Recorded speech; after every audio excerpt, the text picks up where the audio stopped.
जिल्ह्याची खबरबात या बातमीपत्राचे प्रायोजक आहेत Mac care super speciality hospital Ahmednagar.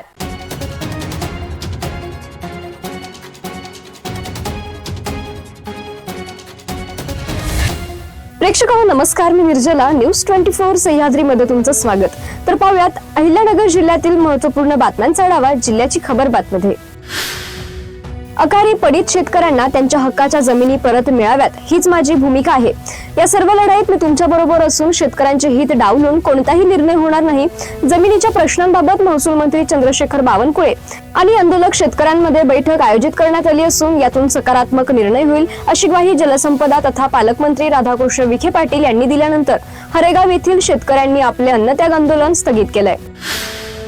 Shrirampur येथील आकाश शेखर दुबैया हत्या प्रकरणातील आरोपींवर फास्ट ट्रॅक कोर्टात खटला चालवून कठोर शिक्षा द्यावी अशी मागणी पालकमंत्री राधाकृष्ण विखे पाटील यांनी मुख्यमंत्री देवेंद्र फडणवीस यांच्याकडे केली आहे। बेमुदत धरणे आंदोलन करणाऱ्या दुबैया कुटुंबियांची भेट घेत विखे पाटील यांनी न्याय मिळवून देण्याचे आश्वासन दिले। मुख्य सूत्रधारासह आरोपींवर कठोर कारवाई आणि शहरातील गुन्हेगारांवर मोक्का अंतर्गत कारवाई करण्याची मागणी करण्यात आली आहे। अहिल्यानगरच्या रेल्वे कनेक्टिव्हिटीच्या दृष्टीने महत्त्वाची घडामोड समोर आली असून पुणे अहिल्यानगर या 134 किलोमीटरच्या नवीन रेल्वे मार्गाचा अंतिम स्थान सर्वेक्षण पूर्ण झाला आहे। तसेच या प्रकल्पाचा सविस्तर प्रकल्प अहवाल तयार करण्यात आला आहे। तर दुसरीकडे छत्रपती संभाजीनगर अहिल्यानगर या 110 किलोमीटरच्या नवीन रेल्वे मार्गासाठी FLS ला मंजुरी मिळाली आहे। या दोन्ही प्रकल्पांसाठी खासदार निलेश लंके यांनी 2024 पासून सातत्याने पाठपुरावा करत होते।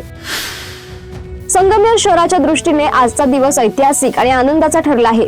शहराच्या मध्यवर्ती बसस्थानक परिसरात छत्रपती शिवाजी महाराजांचे भव्य स्मारक उभारण्याच्या अनेक वर्षापासूनच्या प्रयत्नांना आता प्रत्यक्ष सुरुवात झाली आहे। आमदार सत्यजित तांबे यांच्या सातत्यपूर्ण पाठपुराव्याला ST महामंडळ आणि संगमनेर महानगरपालिका यांच्यात जागा हस्तांतरणाचा करार आज करण्यात आला आहे।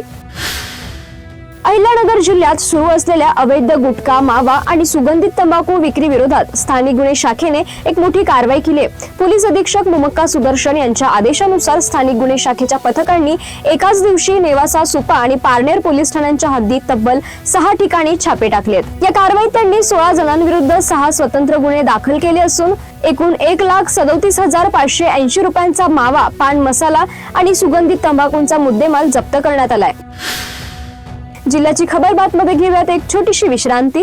रोखोक पत्रकारिता, निर्भीड बाणा आणि कणखर भूमिका, महाराष्ट्राचा सखा, सत्याचा पाठीराखा, शब्दांचं सामर्थ्य, विश्वसनीयतेची उंची, न्यूज 24 सह्याद्री। विश्रांतीनंतर तुमचं पुन्हा एकदा स्वागत। पाहूयात पुढील बातम्या। राहुरी तालुका हद्दीतून जाणारा शिर्डी शनी शिंगणापूर रेल्वे मार्ग रद्द होत नाही तोपर्यंत आंदोलनाची धार पेटती ठेवा। या कामासाठी माझी आमदारकी गेली तरी चालेल, मात्र मागे हटणार नाही असा इशारा विधान परिषदेचे आमदार प्राजक्त तनपुरे यांनी दिला। तनपुरे भाजपचे आमदार असल्याने महायुती सरकारला हा घरचा आहेर समजला जात आहे। राहुरीत शनी शिंगणापूर नवीन रेल्वे मार्ग तालुक्यातील तांदुळवाडी, देसवंडी, तमनर, कोंढवर, उंबरे, ब्राह्मणी तसेच नेवासा तालुक्यातील सोनई, वांजरवाडी, बेल्लेकरवाडी, कांगोनी या गावाच्या शेत जमिनीतून प्रस्तावित केला आहे। त्यासाठी सरकारी यंत्रणेमार्फत भूसंपादनाचा प्रयत्न झाला आहे। या विरोधात 16 ऑगस्ट 2026 रोजी नगर मनमाड राज्य महामार्गावर राहुरीच्या जिजाऊ चौकात आमदार प्राजक्त तनपुरे यांनी चक्काजाम आंदोलन केले। श्रीगोंदा तालुक्यातील श्रीगोंदा पॅटर्न आता संपूर्ण अहिल्यानगर जिल्ह्यात राबवण्याचा निर्धार अप्पर जिल्हाधिकारी शैलेश शिंगे यांनी व्यक्त केला। मडे, वडगाव, म्हातारपिंपरी, शिव रस्त्याची पाहणी करत त्यांनी शेतकऱ्यांच्या अडचणी आणि रस्त्याची प्रत्यक्ष स्थिती जाणून घेतली। लोकसहभागातून शेत रस्त्यांची कामे प्रभावीपणे होत असल्याचे पाहून महसूल, भूमी अभिलेख, पोलीस प्रशासन आणि शेतकऱ्यांच्या सहकार्याचं त्यांनी कौतुक केलं। शेत रस्त्याच्या कामासाठी जिल्हा प्रशासनाकडून पूर्ण सहकार्य करण्याचं आश्वासन हिंगे यांनी दिलंय। दरम्यान शेत रस्त्यासाठी विशेष काम करणाऱ्या शेतकऱ्यांचा जिल्हाधिकारी कार्यालयाच्या वतीने सन्मान करण्यात आला। श्रीगोंदा पॅटर्न जिल्हाभर राबवण्यासाठी राज्य समन्वयक दादासाहेब जंगले पाटील यांना बैठकीसाठी निमंत्रित करण्यात आले आहे। प्रवरा नदीपात्रातून अवैधरित्या वाळू उपसा करून वाहतूक करणाऱ्यांविरुद्ध स्थानिक गुन्हे शाखेने कारवाई केली। या कारवाईत विना क्रमांकाच्या टेम्पो आणि वाळूसह एकूण 5,10,000 रुपयांचा मुद्देमाल जप्त केलाय। या प्रकरणी 2 जणांना ताब्यात घेतलंय। रोहित बाळासाहेब राऊत आणि वाहन चालक अभिजित बाळासाहेब राऊत या दोघांनाही ताब्यात घेण्यात आलंय। याबाबत श्रीरामपूर तालुका पोलीस ठाण्यात गुन्हा दाखल करण्यात आलाय।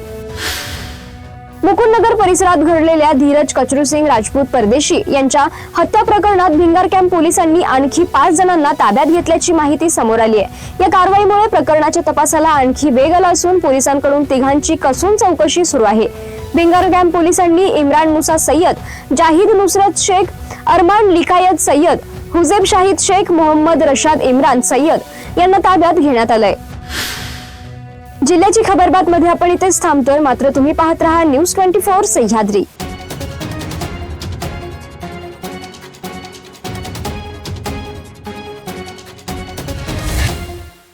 जिल्ह्याची खबरबात या बातमीपत्राचे प्रायोजक होते Mac care super speciality hospital, Ahmednagar.